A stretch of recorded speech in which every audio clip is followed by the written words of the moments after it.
All right, we are going to begin this hour, though, with the latest fallout from the criminal indictments against former President Donald Trump. Prosecutors have new concerns about what Trump's saying after a social media post in which the former president appeared to threaten people who go after him. Robert Costa is outside the federal courthouse in Washington. Bob, good morning. Good morning. Former President Trump's lawyers have until 5 o'clock tonight to respond to the Justice Department's efforts to restrain what Trump can publicly say about this case. This comes as Trump has been raging about the special counsel, the judge, and others involved in this case, both on the campaign trail and on social media.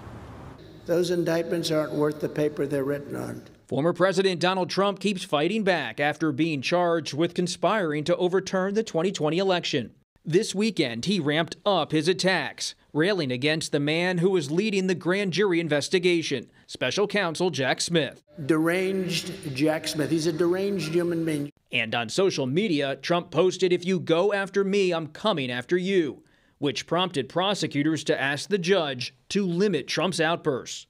Trump's lawyer, John Laurel, flooded the airwaves on Sunday to defend his client, arguing he will challenge the charges on free speech grounds. President Trump believed in his heart of hearts that he had won that election. And as any American citizen, he had a right to speak out under the First Amendment. The special counsel's case focuses heavily on former Vice President Mike Pence's role in certifying the 2020 election. Trump's legal team claims their client just asked Pence to pause the counting of electoral votes on January 6th. But Pence says he was asked to reject votes outright. That he was being told that I had the right to overturn the election, to reject or return votes. I told him I knew I had no such authority. A new CBS News poll finds more than half of Americans believe Trump tried to stay in office through illegal and unconstitutional means. And 86% of Republicans say they see the investigations as a means of stopping Trump's campaign, a belief echoed by many Trump voters. I mean, it doesn't matter to me. They can indict him 100 times. It's silly. The continued support for Trump inside the GOP is why many rivals are hesitant to take on the frontrunner. Why is everyone else in the field seemingly avoiding Trump, tiptoeing around him? I think it's one of two things. They're either unwilling to do it because they have aspirations, maybe a vice presidential bid or a Trump cabinet, and some of them are just unable to do it. If you want to be the man, Bob, you got to beat the man. Trump's lawyer says he will also push for a venue change in this case outside of Washington, arguing Trump can't get a fair hearing in a Democratic-leaning city. That's a motion many January 6 defendants have made, but so far, none have been successful. David, Anne-Marie.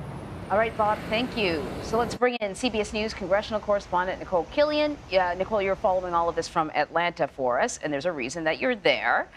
Trump attorney Alina Habba said on Fox News yesterday that she's actually expecting another indictment anytime soon. The only one that's sort of hanging out there is the one that's been investigated in Georgia. So what do we know about a possible timeline? I think a lot of people actually expected the Georgia indictment to come down first, but it didn't. Yeah, that's right. Well, you know, look, we are getting closer to the final phases of this investigation. You can probably see over my shoulder that there are some orange barricades that have been erected and that have actually been widened with the street closed right behind me, which is an increase in security from even when we were here last week. And in part, that is because we are now in this potential window where the district attorney could soon announce her charging decisions. We are starting to near the end of the grand jury term, so it really is potentially a matter of days before this grand jury not only hears evidence presented by District Attorney Fani Willis, but also will be charged with the decision as to whether or not to return an indictment against the former president. Of course, this is all about alleged election interference in the 2020 election here in the state of Georgia. So, Nicole, Trump's legal team dropped that suit that they were hoping would remove evidence gathered by the Atlanta grand jury to disqualify the district attorney. What do you know about that? Why did they drop it?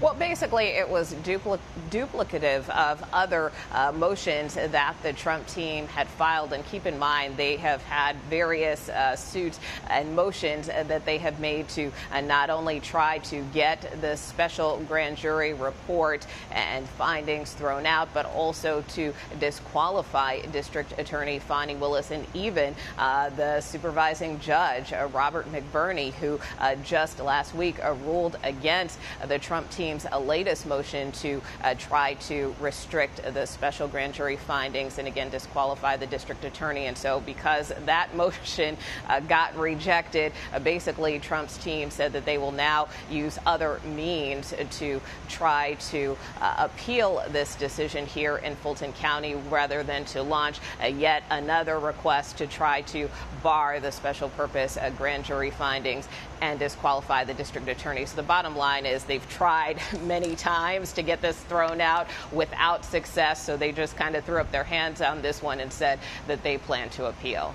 So back in Washington, Trump's legal team has until this afternoon. They have to respond to the Justice Department's proposal for a protective order, right, because of some of the postings that Donald Trump has put on Truth Social. But can you talk to me about where that stands and also kind of how complicated it is? He's not just a criminal defendant and a former president, but he's also a current candidate crisscrossing the country trying to gain support and raise money. Yeah, this is a very complicated scenario and one certainly that we haven't witnessed before in a presidential election here. But look, basically the former president's legal team that is dealing specifically with this case involving the special counsel has until 5 p.m. today to respond to federal prosecutors' request. You know, their concern is that they want to be careful about the type of information that is shared with the former president and his legal team. They don't want that improperly disseminated, and they're concerned based on some of these posts that the former president has made, most recently posting something to the effect of, you know, they're coming after me, so I'm going to come after you. And I'm just kind of paraphrasing, in essence, the gist of what the former president said. But that was of concern to federal prosecutors, so much so that they issued this request and this filing late Friday night. Now, the former president's team says this is just political speech. It's not connected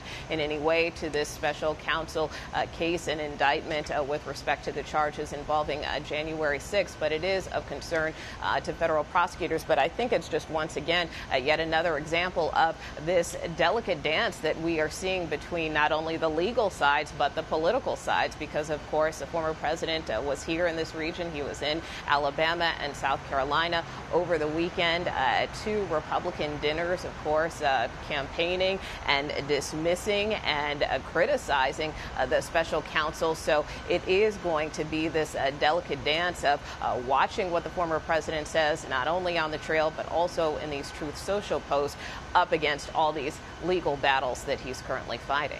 All right, Nicole, thank you very much.